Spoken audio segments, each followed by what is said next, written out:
Hello everyone and welcome to A Slice of My Life. I will start this video by saying, oh shit, my knife addiction is getting worse. It is mail call time everyone, all the way from the United States of America, Valence Customs. All you spinner enthusiasts will probably know them as Valence Knives.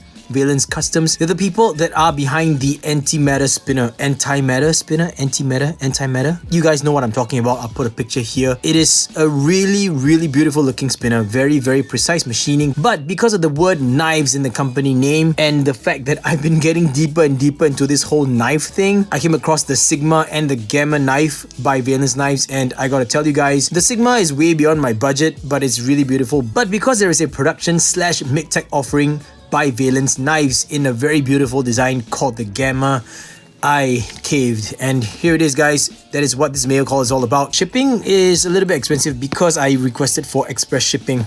So just gonna crack this box open and let's check out the knife. It's not gonna be a knife review, I just want to showcase this knife because I think it's a very beautiful knife. Oh, and right now I'm smack in the middle of having the Wolverine on my EDC. This one is a loaner to me. It's a prototype sent by Vahit, and you guys know Vahit very well. And I'm gonna have to return this, but stay tuned for the review on this. Vahit has requested me to do a review, so I'm very honored to be able to have a chance to actually do a proper knife review.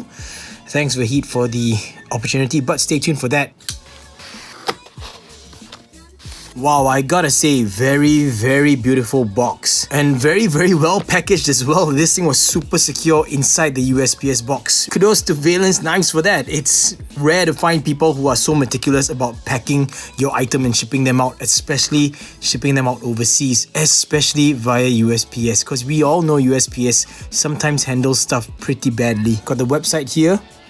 Very beautiful repeated motif. This is of the Valence Knives logo. You guys can see that motif. And it says here Gamma number 45, M390 satin. Cool.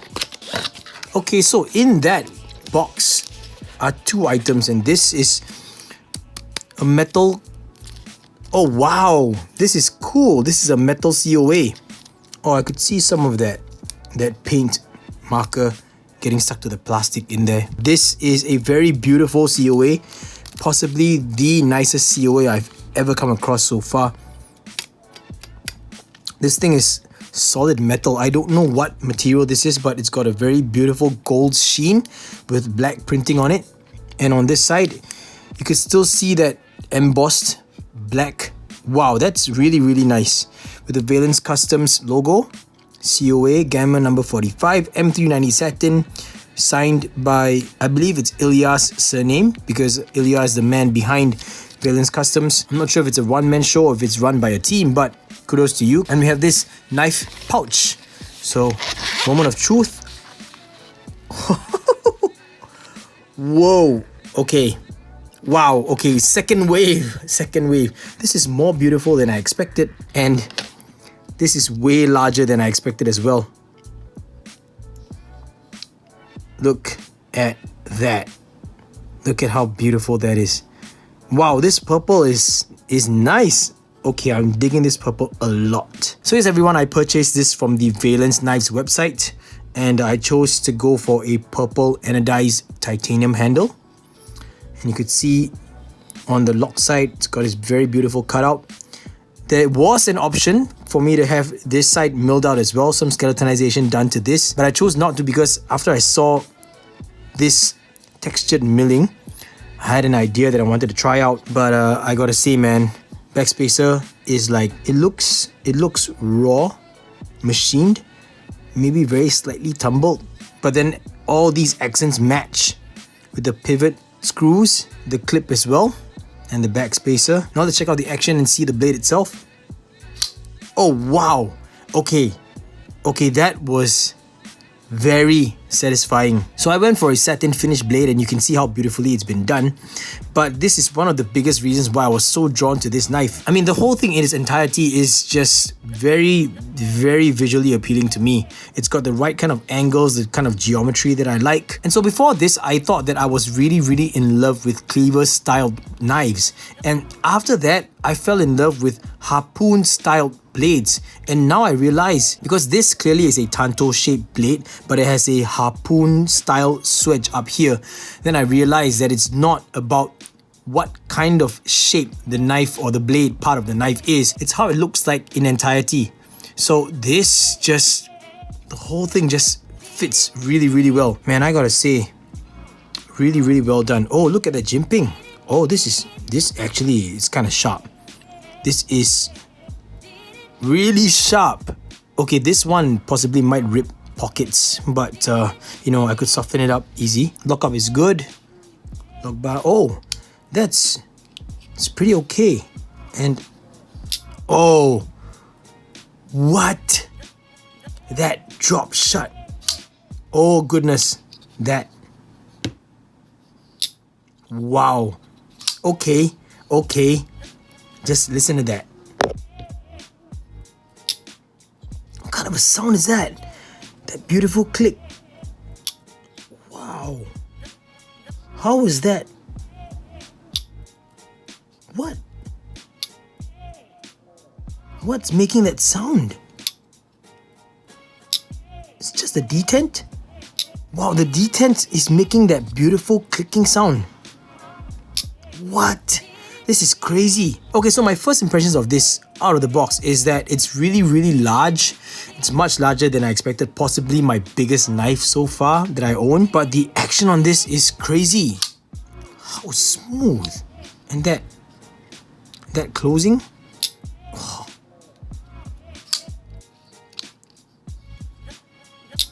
Wow. Wow, just wow. Okay, I'm gonna put the COA aside as well as the box and give you guys a quick size comparison, and I'll put it here. Wow, it's taking up almost the entire frame. You guys can see that. So I have the Pilar, which looks like a really, really small little knife now because of this. Oh, I love the fact that the purples actually match. Oh, okay, I lucked out on that one. Then I have the Ferrum Forge Falcon, and just way smaller. Just way smaller. Next, I have the Spyderco Delica 4.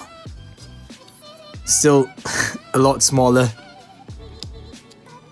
And this is my largest knife so far, the Spyderco Nirvana. And well, look, the Nirvana's smaller in overall length compared to the Gamma. How crazy is that? I thought this would be my biggest knife, but no, it is the Gamma.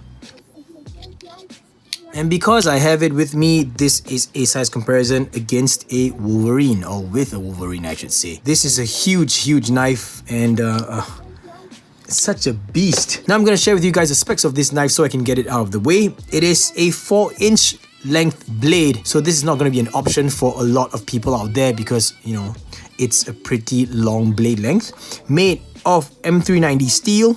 Very, very well done. In fact, this one features, like I mentioned earlier, the satin finish, and the blade is 4mm or 0.16 inches thick. Handles or scales are made of 6AL4V grade 5 titanium. So is the back spacer and the pocket clip, along with the hardware and the pivot screw, all in the same materials. So very, very premium materials used for this knife. Ceramic ball bearing system and a ceramic detent ball. But this one features a steel lock insert as well as, yes, it is an over travel stop style of lock insert. You guys can see that the steel insert actually goes beyond and over the handle lip. So that's pretty cool. Very good to have as well. And the overall length from top to toe, or from tip to butt, is measuring in at 9 3/4 inches long. That is almost 10 inches. And the total weight is just about 7 ounces. These don't actually have any lightening pockets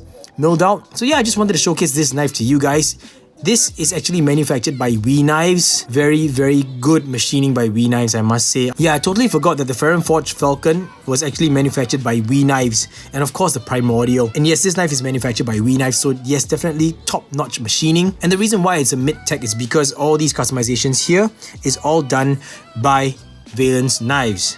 So yeah, it classifies as a Midtech. And last but not least is the price point on this. I got this for a little over $400 because I opted for this anodization. I mean, you could go raw, and the base version of this will cost you about $390, which is a pretty good price, I would say, for this kind of machining. I mean, Look at that, guys. Look at the scales. Look at all that milling done on the scales. That texturing is just awesome. And it's a limited run, so I'm just gonna put links in the description box in case any of you are interested in getting one of these, because this is a very beautiful knife. And I mean, I'm gonna just be honest with you guys. I'm really interested in knives, mainly because one, of design, you know, overall the way it looks, aesthetics and stuff like that, and two is the engineering behind it. This knife here doesn't really have any like engineering marvels done to this. It's just that it's really well made and it just looks beautiful in my opinion. I mean, how can you deny that? Let me see if I can open it with my thumb. Oh wow, it opens with the thumb slot as well. That's pretty darn cool. Can I spidey flick this thing? Let's try it, let's try it. Oh, what? Okay, that was surprisingly easy. That was way easier than I thought. That was... Okay, I'll try it again. Okay. Okay, I am thoroughly impressed. This thing is dialed in like so perfect. There's no lock stick as well. It's just so well done. And I mentioned that I had something in mind that I wanted to do to this guy over here because I got it in purple anodized. So I'm gonna try that out. I don't know how the result will be. And that's the whole point of this video actually, is just a showcase thing. 6.5 hours later. This is what I wanted to do to it, guys. I wanted to make the color pop a little bit more, so I took a fingernail buffer and I lightly buffed the surface of the scales, and I got rid of the anodization color on every single area that is raised. So you could see the color pops a lot more now instead of a solid flat purple. Now don't get me wrong, the original color finish was very beautiful, but this is exactly what I had in mind, and I'm glad that it turned out the way I really wanted it to. It makes the scales look slightly worn, like you've been using it for a long time, and also because it makes the color really pop. Now I did the same for both scales, so they're pretty much equal now. I love the way that it looks now. The texturing really just pops so much more. Also, on top of that, I took the liberty to sand this area down, soften it up a little bit. So now it's not sharp like before, but still offers the same amount of grip. So you could see on the top here, it's flattened a little bit, nicely rounded. Same thing, I used that fingernail buffer, but I used the roughest one, or I would say the lowest grit one. And so I'm just about to reassemble the knife, but I thought that I'd show you guys the exploded version. Some areas of interest for you guys. This is the lock bar insert area. You could see that it's supposed to fit in there, and I've got to say the tolerances are spot on. This thing was not easy to take out. Like, it's really a perfect fit. So I'm gonna probably have to use some of the tension from the screw to kind of like pull it in as I'm tightening this thing down. Also, the clip actually sits here, so this slot is also perfectly machined out. Very good tolerances, and it'll sit in there perfectly like that, held in by 2 screws, and those are the lower 2. And this part is milled out because you have to have a screw in there, so that screw goes in first. And 2 things I want to share about the build of the Gamma as I was disassembling it. 1, all screws, and I mean all of these, are all T8 sized Torx screws. Even the pivot screws over here, the pivot screws, they are kind of like custom. I don't know if they are, but I've not seen this before. This is my first time, seeing this. But this also takes a T8 sized Torx screw bit, so that's a good thing because sometimes T6 might be a little bit too small, and also a lot of knives actually require you to have 2 different Torx screw sizes, but this one, all T8. And the second thing that I wanted to mention is something that I really like. None of these have any Loctite at all. There was no Loctite used, and that is just really good. But I will be using some Loctite on the screws that hold the clip down because I don't want the screws to be dropping out or loosening up from the inside of the scale, because then I would have to disassemble the knife just to tighten these screws down. So I'm gonna do that. Now I'm gonna put the whole knife back together. Let's go.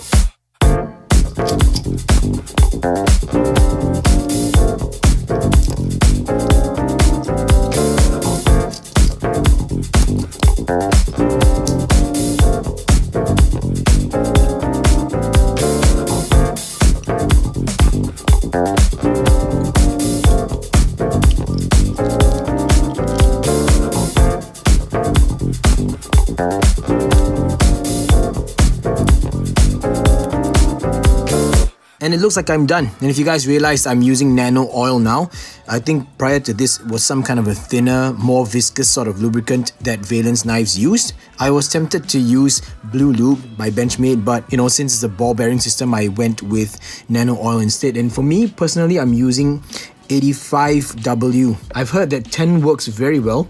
I'd like to find out from you guys, what do you guys think? Which one works better for ball bearing systems, 10 or 85 for nano oil? But anyway, I've put it back together, and well, it's another case of those kind of times when I made myself like a knife even more. Man, I kind of regret now not getting the extra milled out area, but that would cost me another 70 US, which is not cheap, but not many people have the skeletonized show side. I put it back together and everything looks to be fine. Blade centering is pretty darn good. And then the action still is crisp, definitely. Lockup is not bad at all, not bad at all. Now, because I re-lubed the thing, I'm gonna have to break it in because the lube is definitely thicker than what the original lubrication was in here. So, yep. Action is still really smooth. It's just the closing part, not as drop shutty as before, but it's because of the lubrication. And that sound, guys, that sound.